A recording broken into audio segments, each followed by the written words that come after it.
Back again for part 2 with Steve Bartlett, or as I try and emulate him as best I can, where we go through the most recent auction campaign for Kurt and assess what happened and how do you get that amazing result. Welcome to the Sydney Property Muppets podcast. My name is Kurt Lawther. I'm the real estate agent, and with me, as always, is Chris Clark, the buyer's agent. Chris. Just want to say, I heard you about to say, and what went wrong? I almost, and then I was like, well, nothing went wrong as far as that. But actually, maybe things, didn't end up awesome. There might have been some tears at the end. We might touch on that, see what happens. We can always. Good tears and bad tears. Okay. At the moment, my eyes are tearing up. Jesus. You smoke some weed or something. Okay, so we continue on from last episode, so hopefully if you've had a listen to that, this will make sense, but if not, please go back or pick it up here. So we're basically talking about a recent campaign that Kurt ran with actually quite a successful result. We've talked about what happened during the campaign and securing it. Now we're talking about the auction night itself. Yep. So it's Q&A, me on you. Let's talk about 24 hours before the auction. Were there jitters? Were there many people sort of looking to register? How was the pulse check? So sometimes the way we've ran auctions in the past is, particularly if it's on a Saturday, we get people to just on the day register. Okay. It's fine. Yep. You can still be in communication, but being a lot of first home buyers, it being on a Wednesday night, I wanted things to run like clockwork. Yep. So I actually had people pre-registered. Now I thought there might have been about 5. That's what I told the vendor, 4 to 5. When buyers asked, I was happy to be open once I got fairly secure that there was going to be 4 to 5. So how do you determine that 4 or 5? Obviously people can verbally, but is that more based on contracts and requested and reviewed? Yes, it was based around, one, the feedback and the fact I was consistently 3 to 4 times a week in touch with these buyers, even if it was a quick phone call. And I had requested that they make the amendments as early as possible, being first home buyers. So when it comes to the day, they're nice and they're as settled as they can be because they're not worrying about amendments. Okay, so the night before, how many were there? The night before, we actually ended up having 7. Okay, and when the auction ticked around, how many were then registered? We had it was 6 or 7. More?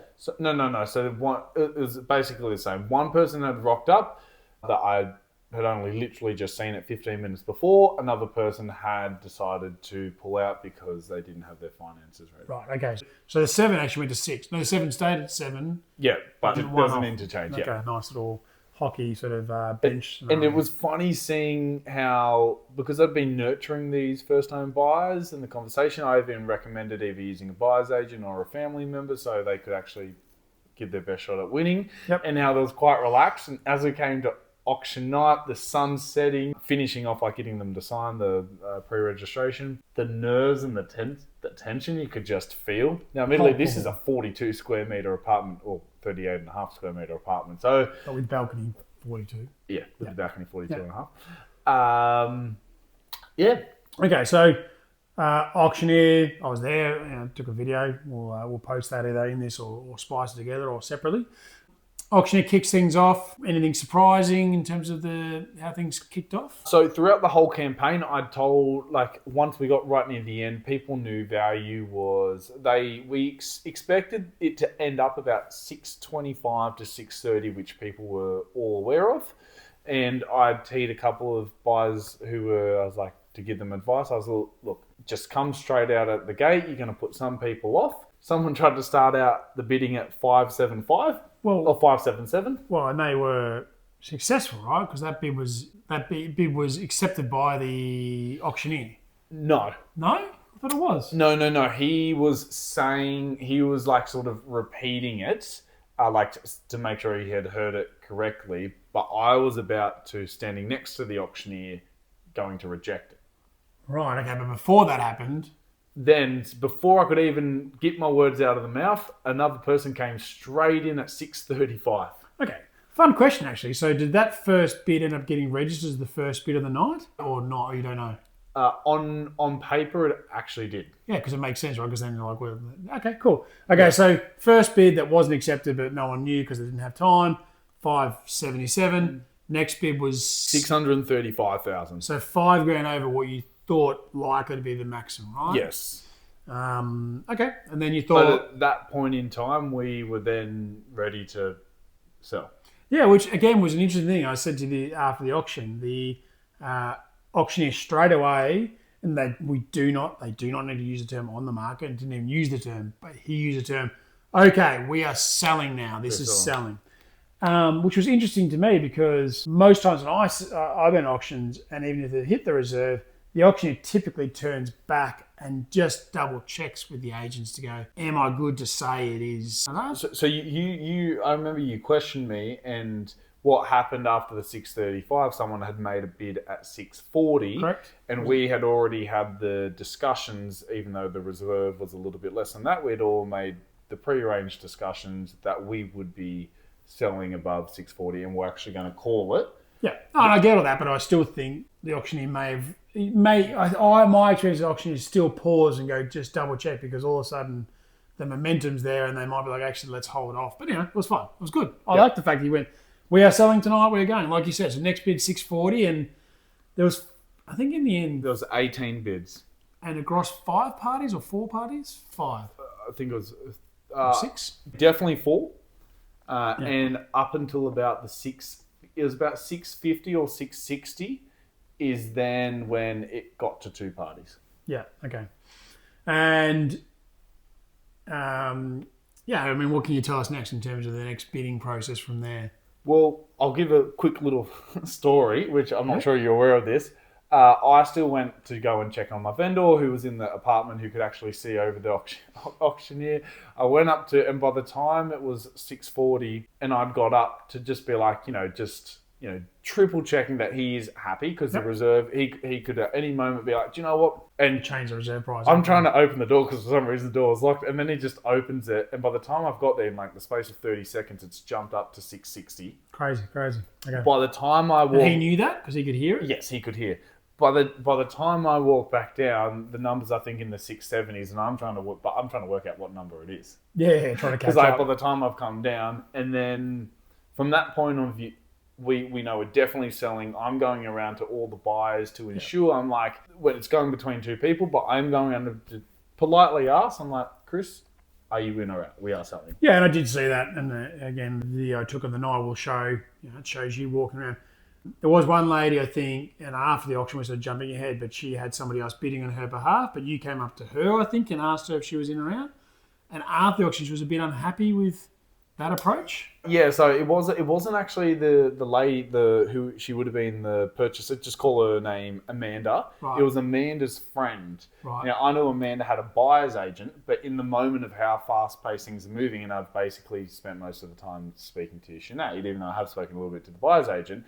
I literally saw her. I was like, oh, yeah, cool. I wanted to check. I was just like, I literally double checking you in or out, which is a normal thing. But after the auction, the friend was a bit annoyed that you had asked that person and rather than ask the buyer. Well, I said, look, it was an honest mistake, but Amanda wasn't actually upset, and then her friend tried to be like, yeah, but you put her out of rhythm. And then I sort of went back on her words and was like, but she can't actually place the bid because the buyer's agent is the one that has the number and the bidding card. Yeah. And is doing the bidding. So I was like, how have I placed it? Anyway. And also one of those scenarios in the end, like where it's sold for, obviously she didn't bid, but I think even if she wasn't thrown off, she was never going to be at that level anyway. No, they weren't going to get to that level. Yeah. Okay. All right. So then we have the final 2 people sort of back and forth. We got to like $1,000 bids, but then there's someone else doing bigger bids. I think that's what's going on? A little bit of that, but then we got to the 690 and it ended up going in $1,000. Oh, each way $1,000. Yeah, right near the end, $1,000. Okay. So final number was 693. Yeah. So from a guide originally 575. No, 595,000. 595. Then changed to 615. Yep. Then expecting the night 620, 630. A lot of people have been like, oh, what does the vendor actually really want? Yeah. There's also this hard part. We talk about across Sydney there's underquoting and underguiding and stuff, but in the end, that's part of what happens in an auction. People get emotion, people get involved, people want what they can't have. They can see the competition, so there's a directness around it. It's what it went for. Yep, and overall the purchase is also over the moon. And what do you mean by that? They'd been looking for a little bit. They'd been at a auction as well where there was a guide around 600,000 and it went up near 800. Yeah, right. So then there was like pretty reasonable difference in the end. Yeah, reasonable difference. Now Okay, this interesting. had views and all that, and anyway. Okay, differences, but sure. Okay. All right. And vendor, obviously, as you said in the last episode, you were out of area. Yep. Another property in the same complex had sold recently for $622 and $500. $500. I'm assuming your vendor was pretty happy to have made the decision to go with you. Before the auction, the vendor was he was very happy to go with me, and then after the auction, he was, him and his partner, it was just him on title, was extremely happy Right, okay. Yep. with the process, and it was one of those ones we were trying to keep it in check, just to be like, I can't not. Sometimes as an agent, you got to try and make sure you're just keeping your vendor cool, and that's where you might discuss being like, look, we're expecting. You might think there's definitely 5, but you never know what happens. So you might be like, look, we are thinking 5, but like let's have 3 in our mind. But when you do have 7 pre-registered, Right, okay. and they've all got amendments as always a well, really so good it's sign. not like I'm gonna be like, these guys haven't made amendments. They're not. The fact that there was so many amendments, late amendments coming into the contract. Yep. Overall, though, not overall, he was satisfied, and it was just one of those vendors was a really good relationship, which is always actually sometimes nice to have. Sometimes it is a business transaction where someone doesn't want to hear from you again. But that's what I do as a buyer, and sometimes it's like, yep, thanks, Chris. That's okay. Like they're happy, but other times it's really heartfelt and meaningful. Yeah, and I think that was one of these ones. He had said that, you know what, last time the agent was charging 1.65, and he's like, I probably got the 1.65% like effort out of him. Yep. He's like, and he had no qualms about him. He also said, look, this probably didn't help the market at the time. Yep. But he was very happy with just the effort, the whole proceeding. The whole proceeding. All right.